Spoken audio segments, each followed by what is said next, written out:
তো আমি দেখে এলাম ধামাল 4। তো এই সিনেমাটা কেমন হয়েছে সেটা আজকে বলবো। তো আমি চাই না আমাদের সিনেমার আলাপ হবে বারবার। যদি এমন একটা সিনেমা খুঁজে থাকো যেখানে শুরু থেকে শেষ পর্যন্ত হাসি রোল চলবে, তাহলে ধামাল 4 তোমার জন্য।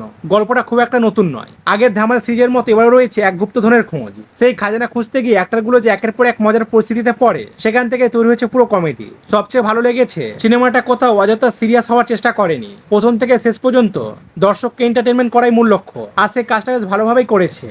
অভিনয়ের কথা বললে অজয় দেবগানকে কমেডিতে দারুণ মানিয়েছে, আর রিতেশ দেশমুখের কমেডি টাইমিং নিয়ে নতুন করে বলার কিছু নেই। আর এই সিনেমায় যজন অ্যাক্টর রয়েছে সত্যি তাদের পারফরমেন্স খুবই ভালো।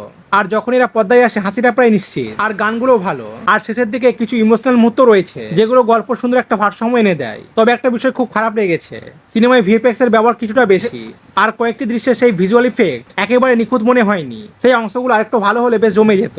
আর হ্যাঁ, শেষে কিন্তু একটা সারপ্রাইজ আছে, সেটা তোমরা সিনেমা দেখতে গেলে জানতে পারবে। সব মিলিয়ে যদি বন্ধুদের সঙ্গে বা পুরো পরিবার নিয়ে হালকা মেজাজে মন ফ্রেশ করার মতো একটা কমেডি সিনেমা দেখতে চাও, তাহলে ধামাল 4 অবশ্যই দেখতে পারো। আমার কাছে পার্সোনালি ধামাল সিরিজের মধ্যে এটা খুবই কমেডি লেগেছে। আমি এটাকে 5-এর মধ্যে 4 দিলাম। আর তোমরা যদি এই মুভিটা দেখেছো অবশ্যই কমেন্ট করে জানাবে তোমাদের কেমন লেগেছে।